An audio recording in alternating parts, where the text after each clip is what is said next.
এরপরে প্রশ্ন হলো, আমাদের গ্রামে প্রতি বছর বড় করে ওয়াজ মাহফিল হয়, সেখানে অনেক মানুষের দেওয়া টাকায় খাবারের আয়োজন করা হয়। আমার আব্বু সেখান থেকে খাবার নিয়ে আসেন, যেহেতু খাবারটি অনেক মানুষের টাকায় ব্যবস্থা করা এবং তাদের কার উপার্জন হালাল কার উপার্জন হারাম তা জানা নেই, এ খাবার খাওয়া কি জায়েজ, নাকি এমন খাবার এড়িয়ে চলাই উত্তম হবে? প্রিয় দর্শকের উত্তর হলো যে এই ধরনের খাবার খাওয়া মৌলিকভাবে জায়েজ। মুসলমানরা দান করেছেন, সে দানের মধ্যে কারোর হারাম টাকা থাকতে পারে, এটা হলো সম্ভাবনার কথা, আপনি নিশ্চিত নন। তো এরকম সম্ভাবনার কারণে আসলে কোনো কিছু হারাম হয়ে যায় না, ফলে এ ধরনের খাবার খেলে সেটি গুনাহ হবে না। তবে হ্যাঁ, হারাম হালাল সব রকমের টাকা এখানে থাকতে পারে, এই সন্দেহ থেকে আপনি খাবার অ্যাভয়েড করলেন, এবং এই অ্যাভয়েড করাটা যদি আপনার হারাম থেকে বাঁচার প্রয়োজনে হয় এবং সবসময় আপনি এরকম করেন, এরকম মানসিকতা আপনার থাকে, সেটা তো প্রশংসনীয়, সেটা হবে তাকওয়ার দাবি। কিন্তু আপনি কোনোভাবে এই খাবার যিনি খেয়েছেন তিনি হারাম খেয়েছেন এমনটি বলার কোনো কারণ নেই, এবং নিজে খেলেও হারাম হবে এমন মনে করার কোনো কারণ নেই।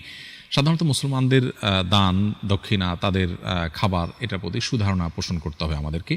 এরকম বর্ণনাই আমরা পাই নবী সাল্লাল্লাহু আলাইহি সাল্লাম থেকে। মুসাদ্দাদ হাকিম বর্ণিত হয়েছে, আবু রাদিয়াল্লাহু তাআলা থেকে নবীজি সাল্লাল্লাহু আলাইহি সাল্লাম বলেছেন, ইজা দাখালতা আলা আখিকাল মুসলিম ফাত আমাকা তুআমান ফাকুল ওয়ালা তাসআলহু।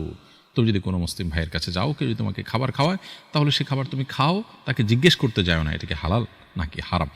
তো এখান থেকে পরিষ্কারভাবে বোঝা গেল যে এ ধরনের খাবারকে হারাম মনে করে দূরে থাকার কোনো কারণ নাই। তবে হ্যাঁ, হারাম হওয়ার সম্ভাবনা যদি জোরালো থাকে, হারাম মিশ্র হয় আপনি জানেন, তাহলে সেক্ষেত্রে আপনি অ্যাভয়েড করতে পারেন শুধু তাকওয়ার খাতিরে, সেটাও আপনাকে শরিয়া বাধ্য করে না, অর্থাৎ সেটি খেলে গুনাহ হবে না।